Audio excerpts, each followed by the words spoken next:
आदिदेवे नमस्तुभ्यं प्रसीद मम भास्कर दिवाकर नमस्तुभ्यं प्रभाकर नमस्तुते।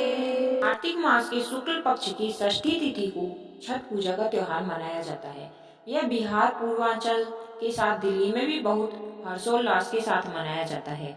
छठ पूजा के पर्व में उगते सूर्य के साथ ढलते सूर्य देव की पूजा की जाती है। इस अवसर पर व्रत भी रखा जाता है, जिसकी अवधि कुल 36 घंटे की होती है। यह सबसे कठिन व्रतों में से एक माना जाता है। आइए आपको आज नहाए खाए से शुरू हुए इस पर्व के दूसरे दिन यानी कि खरना पर क्या करें, पूजा विधि और महत्व के बारे में बताते हैं। कल से 4 दिन तक मनाए जाने वाले छठ पूजा की शुरुआत हो गई है, जो कि 20 नवंबर को समाप्त हो जाएगी। छठ पूजा में सूर्य देव की पूजा होती है। छठ का व्रत रखा जाता है। यह व्रत संतान और सुहाग की लंबी आयु, घर में सुख समृद्धि व उन्नति के लिए रखा जाता है। नहाए खाए खरना पूजा संध्याकालीन या अस्ताचलगामी सूर्य को अर्घ्य, उषा अर्घ्य या उदीयमान सूर्य को अर्घ्य देना होता है। छठ के दूसरे दिन को खरना कहते हैं। इस दिन छठ का व्रत रखने वाले पूरे दिन व्रत रखते हैं और शाम को गुड़ की खीर बनाकर व्रत तोड़ते हैं।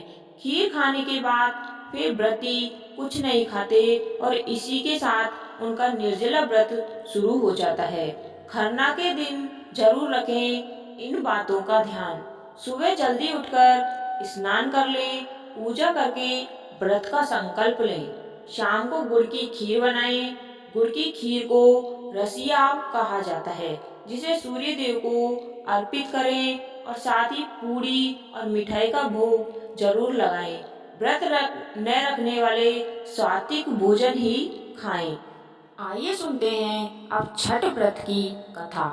मान्यता है कि एक बार एक निसंतान महिला ने स्वस्थ और सुंदर संतान की कामना रखते हुए कार्तिक शुक्ल सप्तमी के दिन संकल्प किया कि यदि उसके पुत्र होगा तो वह विधि विधान से व्रत करेगी। मान्यता है कि इसके कुछ समय बाद ही उसे सूर्य देव की कृपा से पुत्र रत्न की प्राप्ति हुई, लेकिन वह व्रत करना भूल गई और समय बीतने के बाद उसके पुत्र का विवाह भी हो गया। मान्यता है कि विवाह के बाद लौटते समय वर वधू ने रात बिताने के लिए जंगल में डेरा डाल दिया।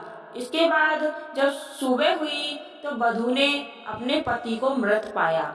ऐसा देखते ही वह जोर जोर से विलाप करने लगी तो उसके पास एक बूढ़ी महिला आई और उसने कहा कि मैं छठ माता हूँ और तुम्हारी सास ने मेरी पूजा और व्रत नहीं किया, जिसके कारण मैंने तुम्हारे पति के प्राण हर लिए, लेकिन तुम्हारा विलाप देखकर मैं इसे दोबारा जीवित कर देती हूँ।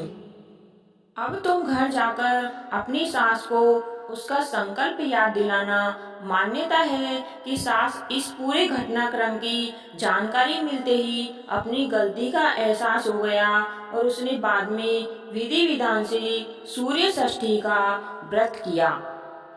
कहानी सुनने वाले और सुनाने वाले सभी का भला हो, आपकी सभी मनोकामनाएं पूर्ण हो। अगर आपको यह कहानी अच्छी लगी हो तो आपके अपनों तक शेयर करें और चैनल को जरूर सब्सक्राइब करें। धन्यवाद। आपका दिन शुभ हो। आप सभी को छठ पर्व की हार्दिक शुभकामनाएं।